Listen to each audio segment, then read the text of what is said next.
Assalamualaikum warahmatullahi wabarakatuh. Perkenalkan nama saya Mai Lydia Marlina, NIM 21233054 dari Prodi Manajemen Pajak, Fakultas Ekonomi Universitas Negeri Padang. Baiklah, pada kesempatan kali ini saya akan membacakan materi tentang ilustrasi biaya transaksi dalam mata kuliah Akuntansi Keuangan 2. Ilustrasi biaya transaksi. Pinjaman yang diberikan sebesar 400 juta, tingkat bunga sebesar 10% dibayarkan setiap akhir tahun. Angsuran tahunan pinjaman sebesar 100 juta. Biaya langsung untuk memberikan pinjaman sebesar 8.447.550 rupiah dibayarkan secara tunai. Biaya transaksi akan diperhitungkan dalam menambah nilai perolehan pinjaman.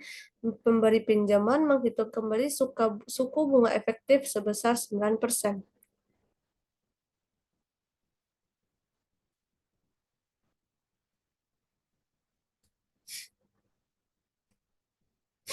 Jurnal pada saat pemberian pinjaman. Pinjaman yang diberikan di debit sebesar 400 juta, kas di kredit sebesar 400 juta. Jurnal untuk mencatat biaya yang dikeluarkan untuk pemberian pinjaman ini, asumsikan biaya yang dibayarkan secara tunai. Pinjaman yang diberikan di debit sebesar 8.447.550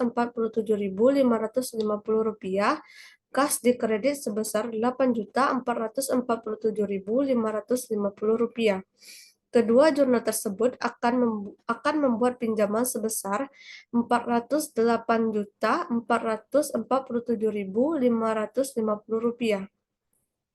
Jurnal pembayaran bunga akhir tahun pertama, pembayaran bunga dan angsuran pertama, kas di debit sebesar 140 juta, pinjaman yang diberikan di kredit sebesar 103.239.721 rupiah, pendapatan bunga di kredit sebesar 36.760.280 rupiah.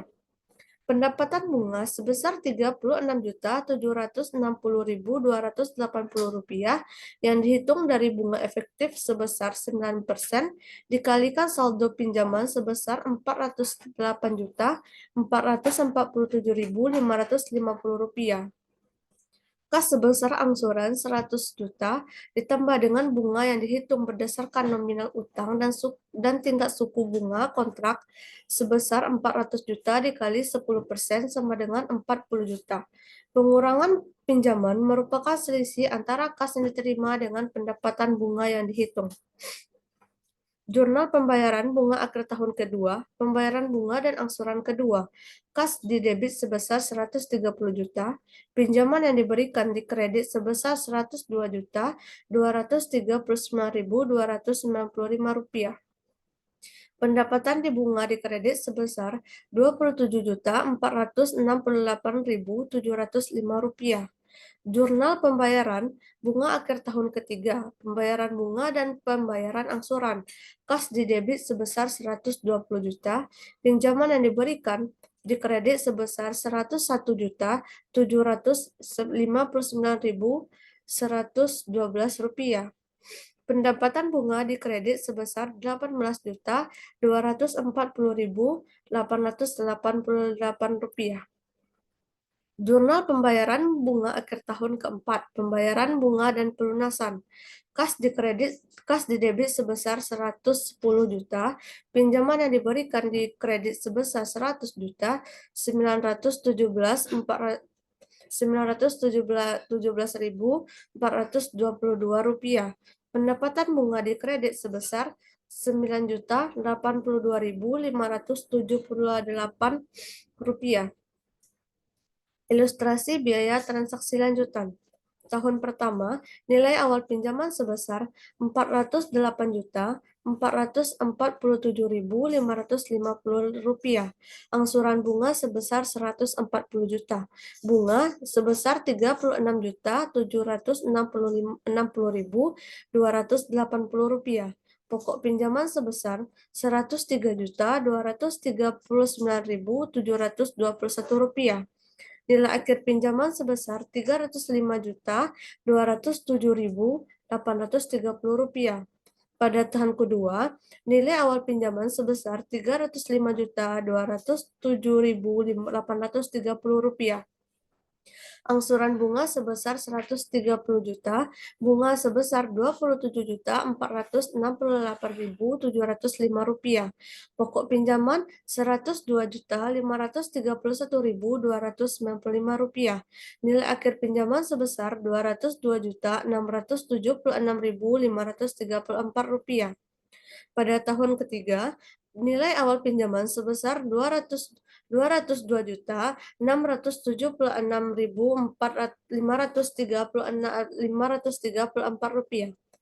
Angsuran bunga sebesar 120 juta. Bunga sebesar Rp18.240.888. Pokok pinjaman sebesar Rp101.759.112. Nilai akhir pinjaman sebesar Rp100.917.422. Pada tahun keempat, nilai awal pinjaman sebesar Rp100.917.422. Angsuran bunga sebesar Rp110 juta, bunga Rp9.082.578. Pokok pinjaman sebesar Rp100.917.422.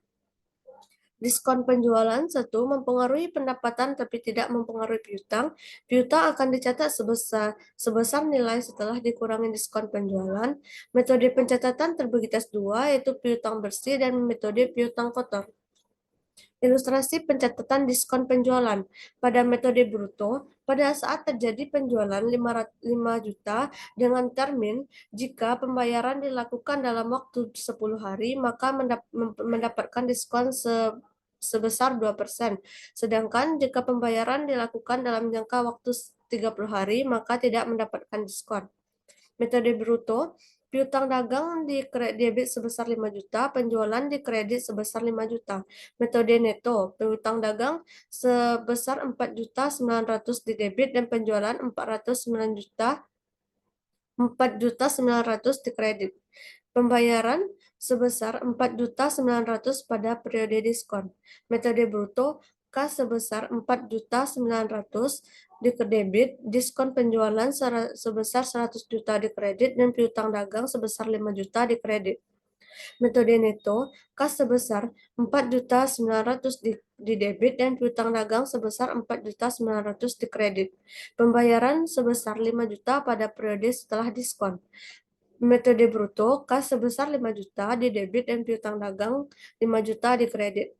Metode neto, kas sebesar 5 juta di debit dan diskon penjualan hangus sebesar 100.000 di kredit dan piutang dagang sebesar 4.900 di kredit. Pengukuran setelah perolehan. Loans and receivables diukur berdasarkan biaya perolehan yang diamortisasi dengan menggunakan suku bunga efektif. Membutuhkan perhitungan amortisasi, diskon, dan premium setiap tanggal pelaporan menyesuaikan nilai tercatat piutang. Penurunan nilai konsep umum. Piutang, setiap pelaporan harus dievaluasi apakah terdapat bukti objektif aset keuangan tersebut mengalami penurunan nilai. Jika terdapat bukti objektif, maka akan diakui kerugian penurunan nilai. Bukti objektif terjadi akibat dari satu atau lebih peristiwa setelah pengakuan awal yang merugikan berdampak pada arus kas di masa depan. Penurunan nilai konsep umum. 1. Kesulitan keuangan signifikan pihak peminjam. Pelanggaran kontrak seperti terjadi penundaan pembayaran bunga maupun pokok. Pihak memberi pinjaman memberikan kelonggaran akibat kesulitan keuangan yang dialami peminjam. Peminjam dinyatakan pailit oleh pengadilan dan memburuknya kondisi ekonomi yang menyebabkan kemampuan membayar menurun.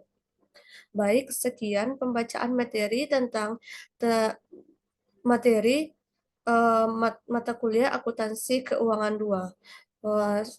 Saya akhiri. Wassalamualaikum warahmatullahi wabarakatuh.